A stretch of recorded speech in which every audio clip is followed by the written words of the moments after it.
क्षमता रखते हैं और उन्हें रुचि है इस मंत्र तंत्र और यंत्र के बारे में। वो जितने लिटरेरी मंत्री हैं, इतना लिटरेरी व्यक्ति साधारणतः नहीं होता। इतनी लिटरेरी अपनी रुचि को बनाए रखते हुए भी वो हरियाणा सरकार के जिस विभाग को संभाले हुए हैं वो विभाग तो सबसे प्रशंसनीय है। इस पर ज़्यादा समय लेने की मुझे आवश्यकता नहीं। तो सबसे पहले मैं अनुरोध करूंगा आदरणीय मंत्री शाह जी से कि वो दिव्य शक्ति जो इस नगर में उपस्थित है उनका माल्यार्पण करके आशीर्वाद प्राप्त करें और आशीर्वाद नहीं, ये नगर आध्यात्मिक क्षेत्र में उन्नति के क्षेत्र में चले और प्रत्येक क्षेत्र में सुख शांति और समृद्धि इस नगर के सामने खड़ी। आदरणीय शाह जी।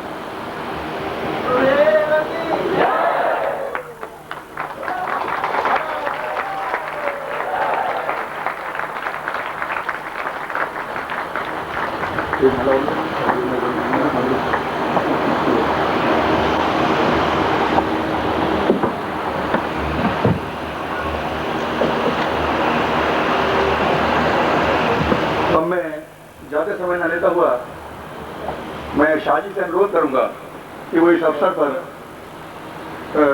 पूज्य गुरुदेव के स्वागत में 2 शब्द नगर की ओर से अवश्य। परम श्रद्धेय राधा संवरणीय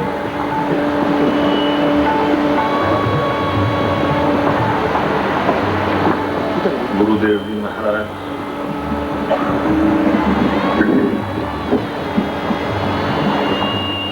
पूजनीय माता जी, वंदनीय छोटे गुरु जी, आदर और मान के लोग यहाँ पर उपस्थित, धर्म प्रेमी मेरे आदरणीय बुजुर्गों, नौजवान साथियों, मातृशक्ति,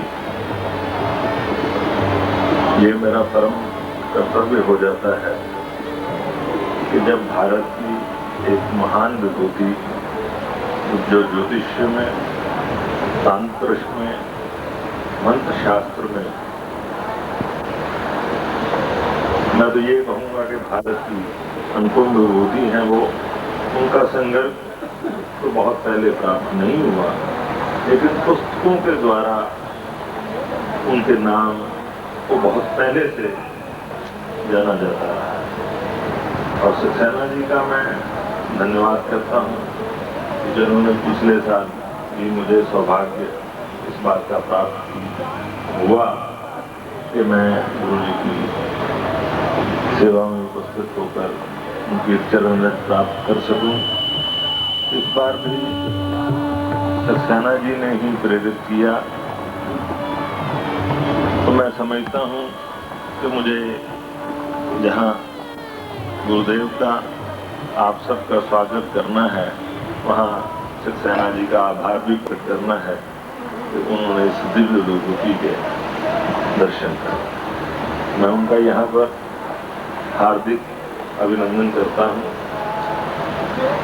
गुरु की अपनी योग्यता होती है। जो छठी क्लास को पढ़ाने वाला गुरु है वो छठी तक पढ़ा सकता है, 10वीं वाला 10वीं तक, PhD वाला PhD करवाएगा। जितना जिसका अपना अनुभव होगा, शिष्य को वो उतने ही गहरे और उसी अनुभव में ले जाने की क्षमता उसको होगी। तो गुरुदेव में अपार क्षमता है, इसमें कोई दो राय नहीं है। हमारे देश का मार्ग अध्यात्म का मार्ग, हमेशा अध्यात्म का मार्ग रहा है और बहुजन हिताय बहुजन सुखाय की नीति पर हमने हमेशा अमल किया है। यहाँ तक कि हमने वाणी से भी हिंसा का निषेध किया है, हमारे शास्त्र ये कहते हैं। और जिसका नतीजा इसी पानीपत में 3 बार इस देश का भाग्य परिवर्तन हुआ। लेकिन जैसी प्रभु की इच्छा वैसा हुआ। और सक्सेना जी ने अभी कहा कि 3 बार तो गुरुदेव जी को अवश्य पधारना चाहिए। 3 बार तो 3 लड़ाइयों के लिए है, लेकिन 4थी बार आगाज एक नई लड़ाई का आगाज करने के लिए मैं तो भौतिक, लौकिक, आध्यात्मिक और मोक्ष की ओर अग्रसर करने वाले जो है मार्ग और लक्ष्य जो है हमारे धर्म का, उसके बारे में बताएंगे कि कैसे हमने अपने जीवन में इसको जीना है इन्हीं शब्दों के साथ पुनः आप सबका जो देश के विभिन्न भागों से साधक आए हुए हैं, पानीपत की धरती पर स्वागत करता हूँ। गुरुदेव का अभिनंदन करता हूँ और आशा करता हूँ कि उनका आशीर्वाद पानीपत की धरती पर विशेष रहेगा। जय भारत।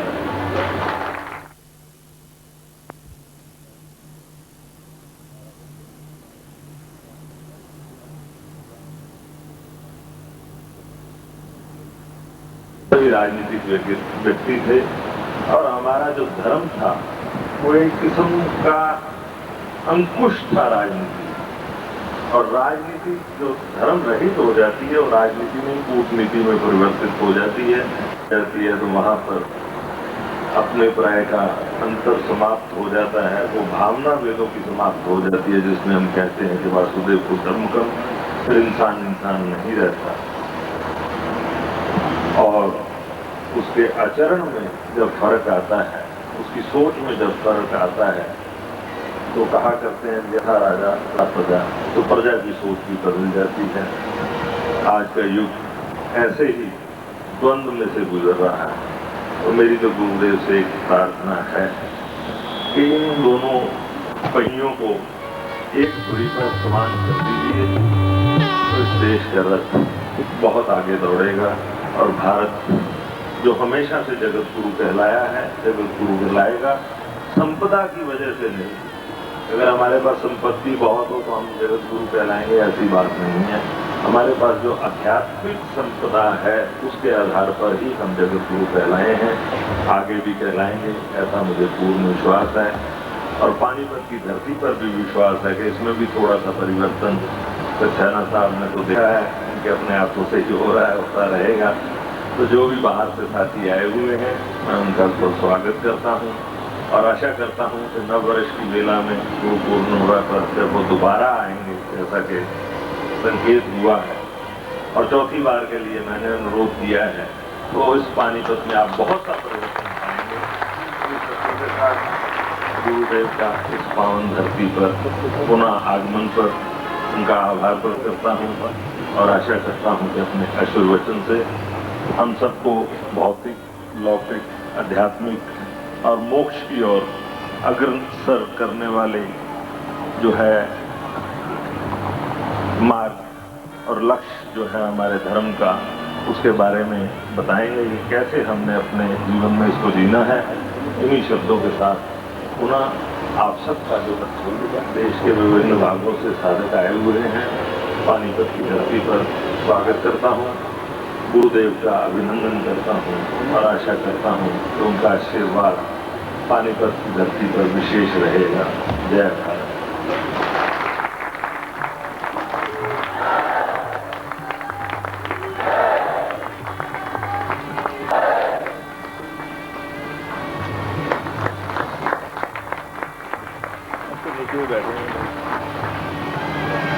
इधर हो गया द्वारा बंद नहीं किया जा सकता, और जो आपके सामने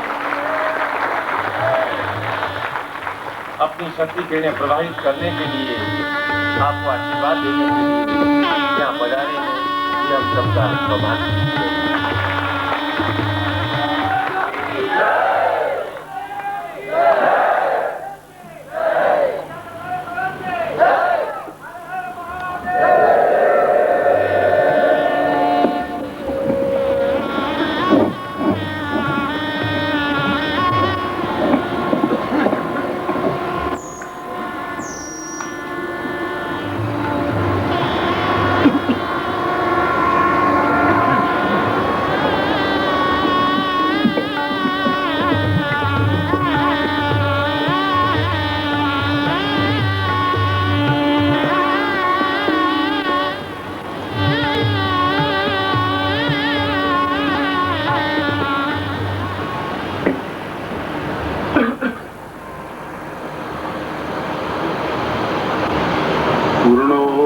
सदां पूर्णमदैव रूपम्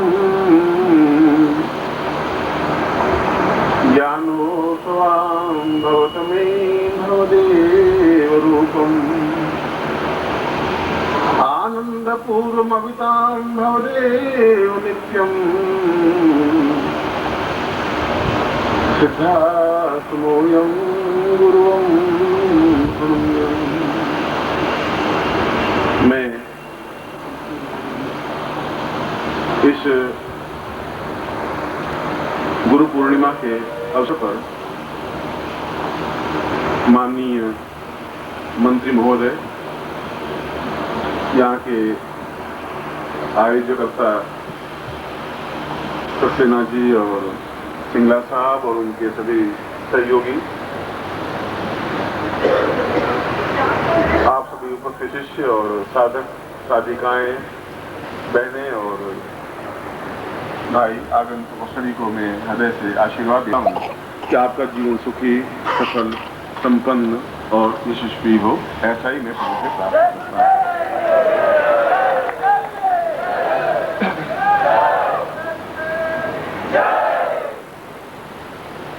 यह गुरु पूर्णिमा का पर्व अपने आप में महत्वपूर्ण तो है ही, मगर सही अर्थों में देखा जाए तो ये शिष्य पूर्णिमा है, क्योंकि यह एक ऐसा पर्व है जहाँ शिष्य अपनी पूर्ण क्षमता के साथ गुरु के चरणों में समर्पित होने के लिए आता है। गुरु तो केवल उसको एक रास्ता दिखाता है, एक क्षण है जीवन के भटके हुए 364 दिनों में, जब उसको कोई रास्ता नहीं प्राप्त हो रहा हो, जब चारों तरफ उसको जीवन में अंधकार सा एहसास होने लगा है और लगा हो, तब एक क्षण ऐसा आता है, आषाढ़ की पूर्णिमा का क्षण, जो अपने आप में पूर्ण भी है, जो अपने आप में गुरुत्वमय भी है, और वह शिष्य अपने आप में पूर्ण गुरु से एकाकार होने की क्रिया के लिए ही उसके चरणों में उपस्थित होने की प्रक्रिया पिछले कई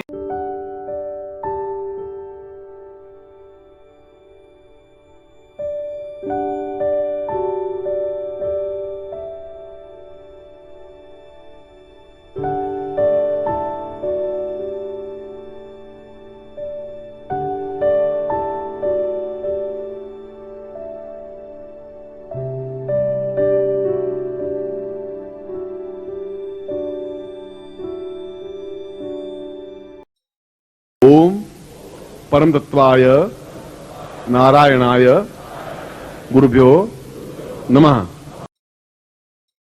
ओम ह्रीं मम प्राण देह रोम प्रतिरोम चैतन्य जाग्रय ह्रीं ओम नमः। ओम भूर्भुवः स्वः तत्सवितुर्वरेण्यं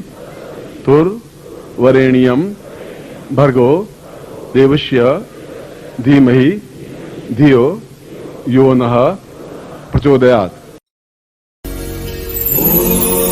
परं तत्त्वाय नारायणाय